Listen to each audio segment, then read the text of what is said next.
It's election day. Voters are writing the final chapter of this historic presidential election in America. Long lines of voters holding mugs of coffee and scrolling through their phones seem to move swiftly, relieving fears of long wait times. A record number of early voters is a crucial sign in itself. Nearly 100 million Americans had cast the ballot before the voting day began.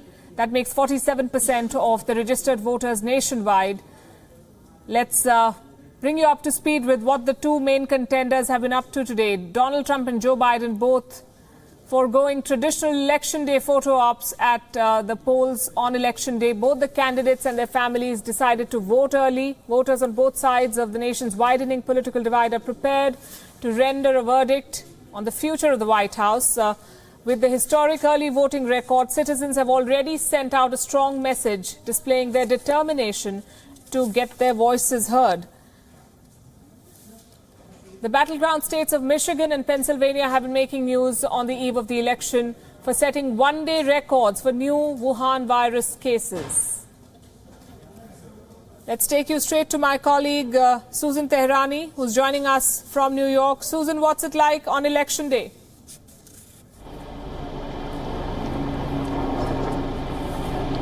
Yeah, Palki, as you mentioned, 100 million Americans cast their ballots even before November 3rd began. A great day for American democracy, but also an indication of how strong voters feel about their candidate. Now, one thing's for sure, we know that usually early voters, historically, they're already pretty much decided. Either they're Democrat or Republican. They go to the votes early. It doesn't really matter what happens during the last days of the election. However, this year has been significantly different. As you mentioned, the China virus, COVID-19, coronavirus, what you choose to call it, these have been really serious issues for people to be able to really take part in this part of American democracy and either cast their ballots by mail or think that they'll be preventing long lines during November 3rd and really want to have their voices heard. So that's why I think we see a lot of surge in early voting as compared to other years. I do want to let you know that this is a local polling station in the Upper East Side of New York. It was not open for early voting. We were at a polling station that was open for early voting earlier, and there wasn't really much of a crowd. This is one that usually opens up on November 3rd. There's usually a line from here to across around the block every year. This is a demonstration, perhaps, and a snapshot of a blue state like New York, where people have already cast their ballots, made up their minds, know who they want president, and are staying home on November 3rd. Well, they're staying home on November 3rd, and New York also, in fact, saw some of the worst violence over this summer. And we saw images from New York earlier today of shops and storefronts being boarded up. Do you see extra police deployment? Have people who you've spoken to expressed fears that there might be unrest in the event of an unclear result? Yeah. I was actually in Soho last night, one of the hubs of shopping here in New York City, usually bustling with people, even during the coronavirus pandemic post-lockdown. And the stores were being, shut. They were being closed. They closed sooner than normal, and they had wood basically on their windows piled up. And I talked to some of the store owners, and they said exactly what you're saying, that because of the unrest that we saw during the summer months, now we know what people are capable of doing if they don't like the status quo.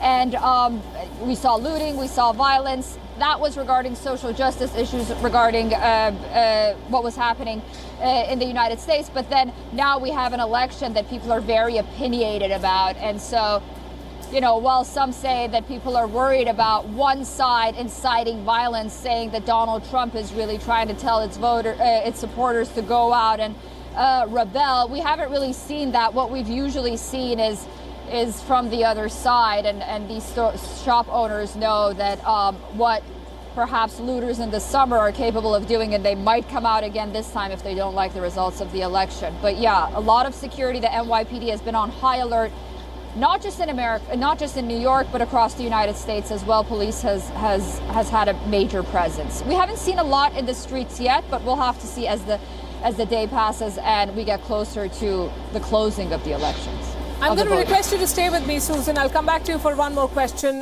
Joining me from Washington, D.C. is Ray Locker. He's a senior journalist. Ray Locker, welcome back to WION. We just heard from the president. I was just speaking to my colleague Susan there in New York, who's saying that there are serious concerns of law and order issues. Donald Trump spoke just a short while back, and he did not ease any of those concerns because he said losing is very difficult, especially for me, and I'm not prepared a speech to concede this election. Do you think it'll come to that? Well, I think he's going to lose. And I think the polls have showed for a long time that he's going to lose. I think what most people are in the United States, certainly my colleagues in political journalism, are afraid of is what happened 4 years ago when we thought he was going to lose then and he didn't. So everybody's kind of holding back on their predictions, but he's never been above 50% approval since he's been president. The polls have remained fairly consistent nationally, some tightening in some states, but Joe Biden is winning in a lot of the states that Trump won 4 years ago. So it doesn't really look good for Donald Trump right now, but he surprised people before, and everybody remembers that. Susan, the best part of covering an election is to be able to talk to people and see what the mood is like. I see that the street behind you is largely deserted, but the people you've spoken to, are they excited about this election? Have they already sort of given up? Whatever happens, happens? Because this has been a very, very difficult, divisive, violent, dramatic election in America. Are people still excited about finding out who makes it to the White House? Yeah, everyone's holding their breath. There is a lot of excitement. There's a lot of anxiety and concern because both sides, as you mentioned, we have a very polarized country right now. Both sides really want their candidate to win. There are major issues at stake. Joe Biden likes to say that, the soul of America is at stake. Well, perhaps, but then they're moving past that romanticism, so to say. Then there are other issues regarding the Supreme Court, Senate, Congress, and what's to come in years after this presidential election is really on the table right now. So people are voting for their future. They're excited. They talk about not making guesses prematurely. And one thing that we've heard time and time again from experts is we will probably see the outcomes coming in early in favor of Joe Biden because usually Democrats vote early, they vote by mail. That's what we hear. But then later on, we will probably see a surge in Donald Trump voters and counts as the days and nights, as the night proceeds when, the results of in-person voting is also counted as well. But everyone's watching. As my colleague mentioned to you earlier, we all know what could happen. Expectations are pretty high right now. It could go either way. But one thing about Donald Trump, he does make an exceptional closing. That's for sure. I mean, we saw that in 2016. We saw that now. He drew a lot of crowds in Pennsylvania. That was interesting to watch, but we'll see what America decides. Yes, everyone's watching closely. Indeed, we will. Susan Tehrani, thanks very much for your relentless coverage of this election here. We've had more than 100 hours of coverage of the U.S. election on this channel, and a lot of it is thanks to you. So thanks very much for joining us right now. There is a tremendous amount of interest, Ray Locker, in what happens in America. And people in India have picked sides, and there are people who support Donald Trump on social media. It's a pity they don't have a vote, or he would have gone to the White House straight. What happens in the U.S. impacts, of course, the rest of the world. And Donald Trump likes to talk about his foreign policy win, but that doesn't seem to be on the top of the voters' mind, would you say? No, I think voters in this country, by and large, are exhausted by 4 years of Donald Trump as president, and they're looking for some kind of relief. Like I said earlier, he's never cleared 50% approval rating ever since he got elected. And people 2 years ago voted in the midterms overwhelmingly for his Democratic opposition. So, I think he is the issue. Nobody is talking about, differences on budget policy and trade issues. He's the overwhelming issue, along with the COVID-19 pandemic, which, we are up to like 220,000 plus who have died. We're clearing 100,000 new cases every day. So those two things, Donald Trump and the pandemic, are the main issues here. No prizes for guessing who you're voting for or who you voted for. The way you put it, Donald Trump and COVID-19 are the biggest issues in this election. Stay with us, Ray Locker. I want to play out for our viewers what the president said just a short while back. He visited the Republican Party headquarters in Virginia. It was the president's first public appearance on Election Day. He sounded upbeat about his chances. He said people loved his large campaign rallies. He took on the press once again, saying they can check and fact check whatever he's saying. His attack on mail-in voting continued. He sounded like a man still campaigning. Listen in to the U.S. president. I hear we're doing very well in Florida. We're doing very well in Arizona. We're doing incredibly well in Texas. I'm hearing we're doing well all over. I hear the lines are amazing. The lines have been amazing. And I think we're going to have a great night. We're going to have a great night. And we're going to have, much more importantly, we're going to have a great 4 years. But I want to thank everybody. It's a tremendous group of people. Come on over here. This is the media. They're very nice. They treat us as friends. Come on over. Kaylee, everybody, come on over. Young, attractive people that know politics. And someday, some of the people in this room, I predict, some of them will be president, I hope. But they've been working very hard. And I know you'll be here all night. And I think you're going to see some tremendous results. The whole world is waiting. This country is waiting, but the whole world is waiting. And a lot of shenanigans, a lot of bad things happen with ballots when you say, oh, let's devote days and days, and all of a sudden the ballot count changes. And you take a look at Philadelphia, the history of Philadelphia politics. No, I don't put people on their honor code. I don't think it's right. And I think it's a very dangerous thing that they've done with that decision. And maybe their wisdom will change that decision, or maybe we'll go back and give them a right to change it. But it's a very dangerous decision for this country, what they did with Pennsylvania and some others also. You have to have a date. And the date happens to be November 3rd. And we should be entitled to know who won on November 3rd. And if somebody comes along and puts a ballot in way late, they shouldn't be. They should put the ballot in earlier. There's no reason why they can't put the ballot in 2 weeks earlier or 1 week earlier. I think it's a very dangerous decision for our country. In many ways, dangerous, in many ways. That's Donald Trump for you.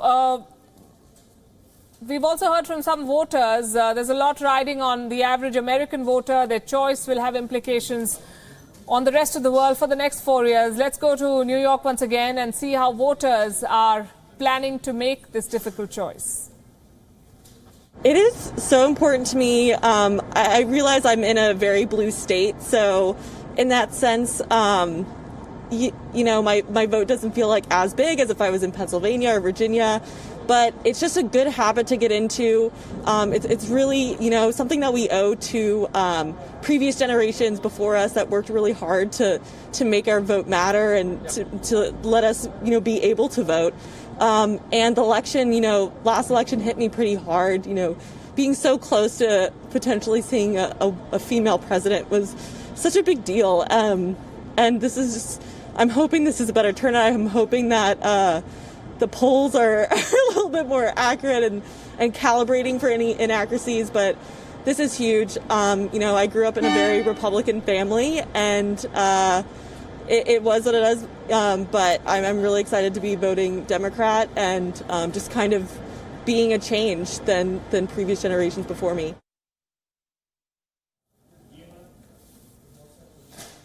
Ray Locker, taking forward from where we left, you said that this election is about Donald Trump and very little less, perhaps the pandemic too. By that logic, would it be fair to say that it doesn't matter who would have stood against him? This is not about Joe Biden at all. And if he wins, he'll win only because he is not Donald Trump, not because he's Joe Biden. Well, I think some people thought that earlier, but as the campaign has gone on, we've actually seen Joe Biden's approval ratings rise over the last few months, where he's probably about 10 points net positive in approval, disapproval, whereas Donald Trump is probably about 10 points net negative approval, disapproval. So earlier on, it looked like Joe Biden was kind of an elderly figure of the past who was kind of a stand-in and got the nomination based on his record with various constituencies in the Democratic Party. But I think he's risen to the occasion and done better, and I think the polls show that. Meanwhile, President Trump has pretty much been consistent approval, disapproval throughout his presidency.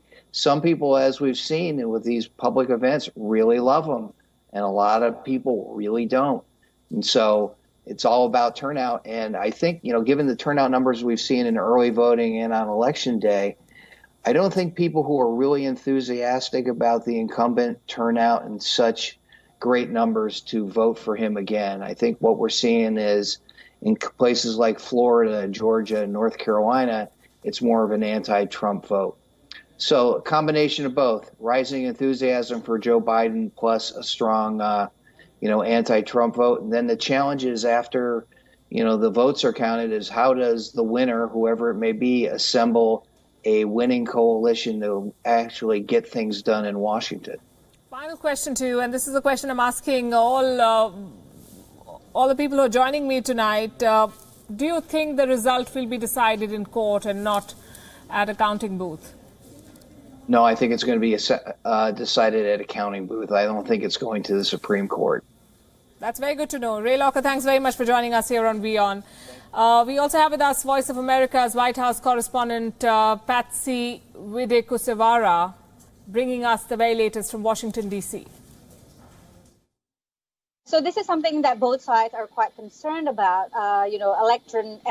Post-election litigation is definite because right now there's hundreds of lawsuits around the country, talking about how ballots should be distributed, how ballots should be counted. These are all already going on.